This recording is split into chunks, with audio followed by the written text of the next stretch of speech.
Hello, welcome back to Deepwood Survival with Matt Harvey. So, today we're going to talk about you're going to travel somewhere. You've probably never been there. You don't know maybe what amenities are there. You might be just staying in a hotel, you might be staying in a friend's house or a relative's house, or maybe you're just going to be in a camping in an RV or just in a campsite. What do you take? What do you take with you? I think it depends on what your plans are. Are you driving or are you flying? Are you taking a bus? Is somebody else driving you? Or are you driving yourself? I think it really depends on what you think. Number one, how long you're going to be there. Number two, what you think you might need. It all depends on the situation that you're in. Amanda and I are going to Florida here coming up next week. We are going to be going to my dad's house. We've never been there before. We don't know what's around. So here's what I'm going to take. I'm going to take my normal EDC. I have a multi-tool, a flashlight that has a rechargeable battery. I have a folding knife. I carry a fixed blade knife on me now with a fire striker, I should say. My wallet, of course. I carry wet one wipes, and I also carry dude wipes. The wet wipes are mainly if I get something on my hands, I can wipe them off with that. I get something on my shirt, I spill ketchup or something on my shirt, that'll take care of that. And essentially, of course, the dude wipes are for, if you have to go to the bathroom. And then I carry little wipes for my glasses. I also carry a glasses cleaner. What else is in my pockets? Oh, I carry a little boo boo kit, and it has just basic medicines, mainly for me. I have stuff for my hearing aids. I have stuff for my allergy medicine. I have Benadryl in there. I have headache medicine. I also carry Imodium because some people like Imodium, and stuff like that. So I have all that, and I think I have a little chewable Pepto Bismol pill or two. I have some band aids, some regular size band aids, and I have some larger band aids um, to go, over a bigger wound if I need it. Let's say fall and scratch my hand or fall and scratch my knee. It's not a big time boo boo kit, but it's a big enough kit so that if I had to, just take care of it. I've got some Sab in there or Neosporin or whatever you want to call it and stuff like that. And then, of course, some alcohol prec pads just in case I need to wipe something off, something gets dirty or whatever. It's just a basic boo boo kit. It's not for, oh my gosh, I just cut my leg open or I broke my leg or something like that. I do carry a bandana as well. And the bandana has multiple uses. Number one, cover for my head, as us bald people need coverage from the sun.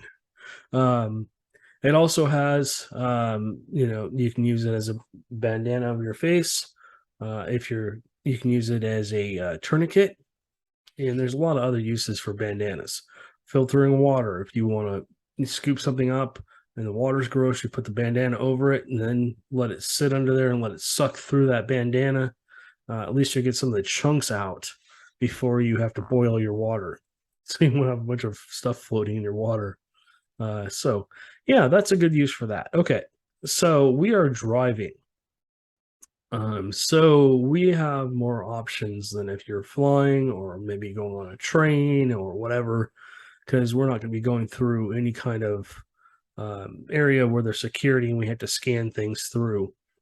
More than likely, I'm going to take my EDC backpack that has a water bottle with a filter on it.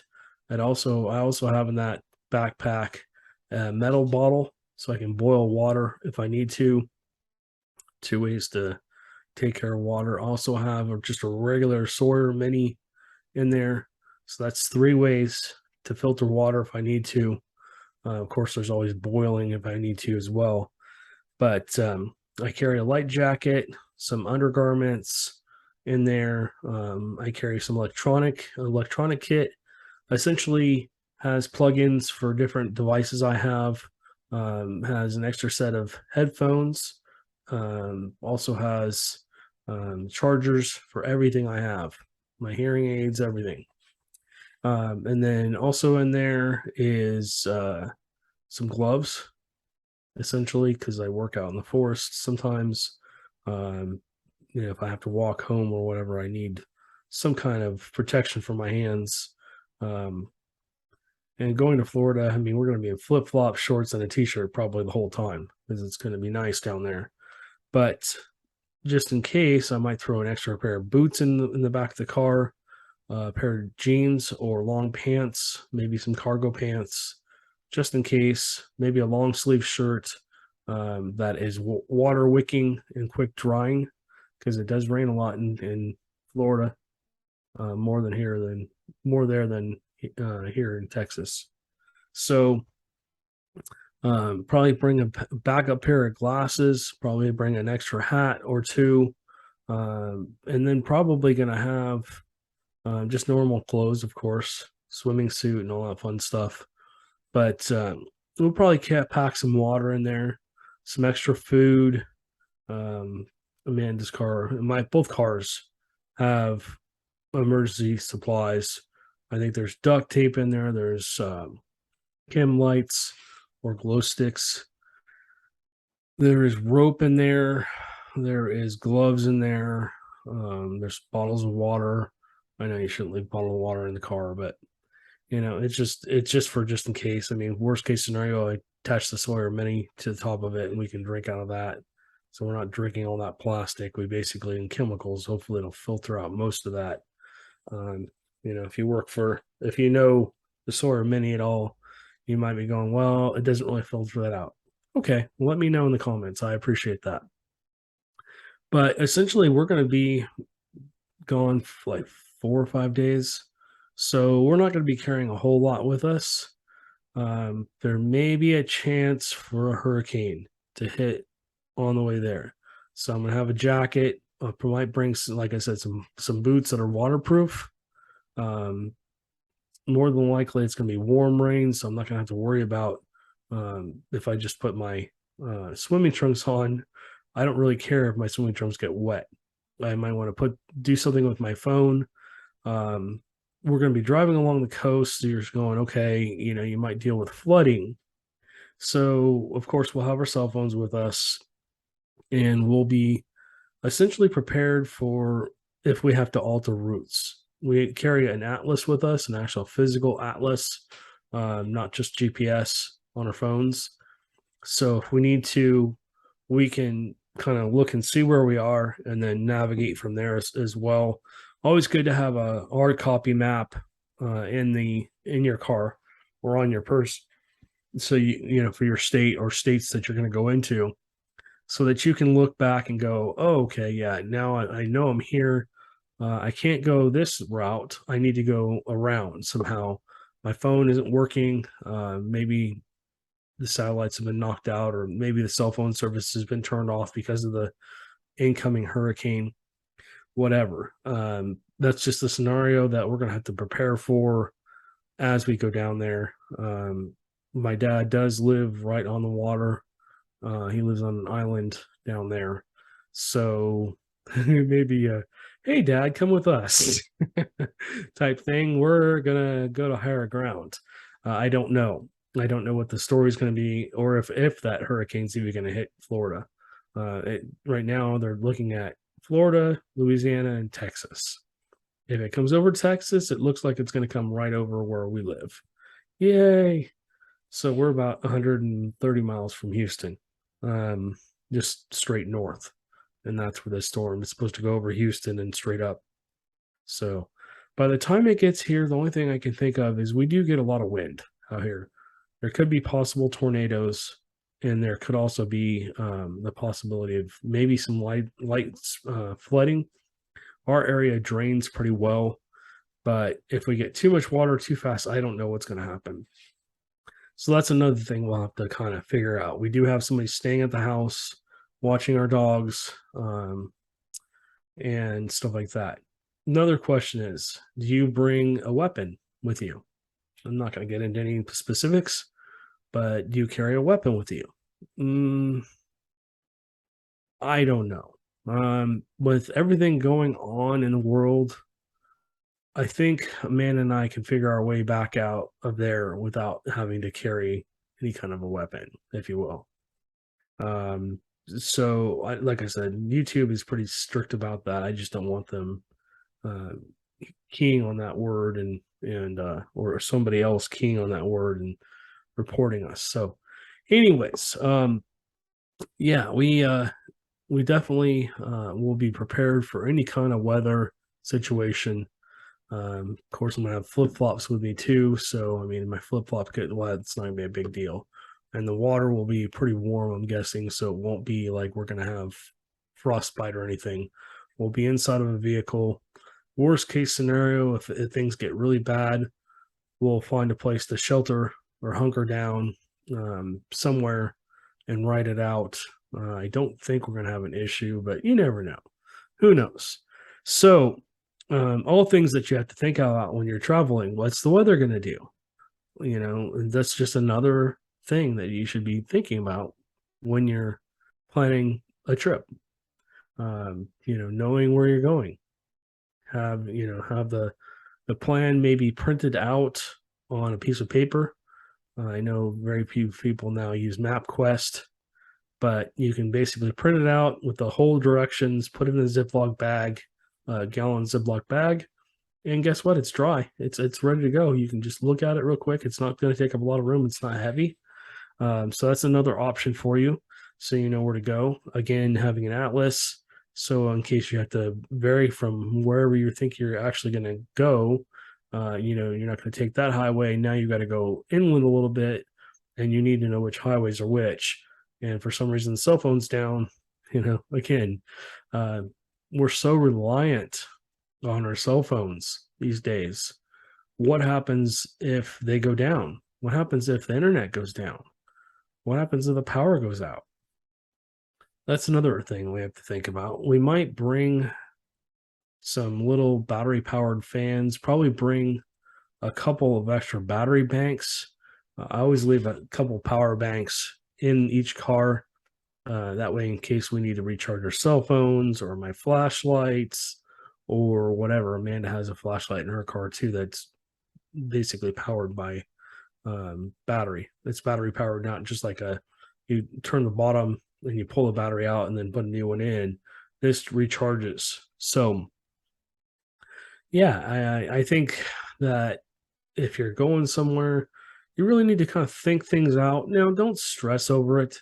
Don't sit there and go, "Oh my God, what happens if um, the worst happens?" Don't think about that way.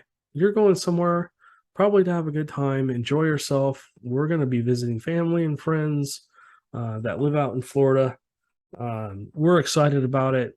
We're going to get the opportunity to see people we haven't seen in a while, which is awesome. And then we're just going to hopefully go visit a few places and check some places out, depending on what's going on. So I'm not going to stress about, oh, do I need to be in a survival mindset the whole time we're there? I'm going to be thinking, I'm basically just going to improvise as I go. But if I don't have the tools I need to improvise, if something does happen, I'm going to be SOL. So just something to think about. And then for Amanda's car, we'll probably carry a couple ponchos in there. I don't know what she's going to bring, but we'll make sure she has everything. She might bring her go bag as well. I think her go bag's already in her car, but she'll have her go bag. We'll have some extra water. We'll have some extra food. Probably take a small cooler. We're not going to go overboard, and bring some snacks with us because it's only like a 10-hour drive. So we may not even stop. We're just going to probably drive straight there. But like I said, if the weather decides to play a role, Amanda's car is well maintained. It's got an oil change recently, fresh windshield wipers. It's very, very well taken care of. So we're not worried about it. She's also got on her car. Her car's like all the bells and whistles, storm alerts and stuff like that. So if we need to know, oh crap, we need to pull over somewhere and get safe, we can do that. But these are all things to think about. Besides your normal clothing and your EDC, what else are you going to bring? Are you going to go extreme? Are you going to carry that weapon? Are you going to um, just bring some extra stuff just in case? What if you get stuck there? What happens then? Do you have some extra cash in case the debit system goes down? How are you going to pay for gas? What if the gas stations don't work? Should you carry some extra gas with you? Um, Amanda's car can probably get us there on one tank. Once we're there, I mean, worst case scenario, we would just stay with my dad. Or we'd have to move somewhere else, and maybe he drives if he usually keeps his car pretty full. So these are just things to think about. It's not something to stress over. I don't want everybody to be, oh my God, I'm going here, but I need to be prepared. No, just take what you think you're going to need. If you have, like me, you have glasses and hearing aids, you probably want to take things to make sure that if something happens, you can fix the glasses, you can fix the hearing aids. My little hearing aids have a lot of little things that go with them. They have domes, they have little filters that fill up with wax. I know it's kind of gross from time to time, so I need to be able to change that. Otherwise, I can't hear out of that ear. Sometimes it doesn't work with my phone, especially since the update. My hearing aids have been a little funky, trying to get them to connect. So, what else should be in the car? We do have a raft, but I don't think we're going to be carrying that. I think we're going to go light. I don't really think that we're going to pack too heavily. I don't think we're going to overthink this. But like I said, worst case scenario, everything goes to hell in a handbasket. Think about it for you, not for me. What are you essentially going to want to take? You have your normal stuff, you have your clothes, like I said, but you might have that extra thing I was talking about. What all do you think you would need if you were traveling somewhere you didn't know what to bring, or what to expect? Maybe it's just an impromptu trip. Maybe a relative gets sick. I gotta go fly out tomorrow, rushing home from work, just throwing some clothes in there, and then I'm taking off. But you have to get through security too at the airport. So, and they have very strict rules about what you can and can't take. So what do you do if you like to have like a multi-tool on you, or a fixed blade knife? Well, you probably have to ship it. You might want to just go to your local UPS and 1 or 2 day ship it. You could always just buy something when you get there, go to the local Walmart or somewhere like that, or you could buy it and have it shipped to the person's house already. So when you arrive, you can just open the package and you're good to go. Never hurts to have a backup for your backup. They always say that 3 is 2 and 1 is none. So, things break, things go wrong. You lose things. It's not, anything you're trying to do, but you could possibly lose something. What if I lost my flashlight? Well, my phone has a flashlight on it too, assuming it's working. Doesn't take, the cell phone service to turn that on. So that's good. But, just think about that. What would happen if you went somewhere and you're traveling and you don't know exactly what to expect, or maybe you do know what to expect? What would you pack? Leave some information in the comments down below. What am I missing? What stuff should I be packing? And what I'll do is if I look through the comments and I like what you have to say, then I might just add it to my thing. I think I am missing a lighter. I do need to have a lighter. I don't know what happened to my lighter. I had a lighter in my pocket. It disappeared. I'm missing actually a couple other things too, but I'm definitely missing like a Bic lighter. I like to have that on me, some way to start a fire if I need to. and then stuff like that. So, I carry a lot of stuff in my go bag. I always have it with me. Dude, I don't like I call it a go bag, but essentially it's just a EDC bag with all my normal crap. I go in and out of there all the time, pulling stuff in and out of it, using it here and there, and then putting it back. So, anyways, these are just thoughts. Like I said, if you like this podcast, please like and subscribe. Please share this on your social media accounts. Help me get the name out there. I appreciate you guys doing that. Thank you guys for listening. I really appreciate it. If you want to leave a comment, please do, whether you're on YouTube channel or other channels, and we'll try and look back to them sooner rather than later. All right, guys, we have a good one, and we'll catch you in the next one.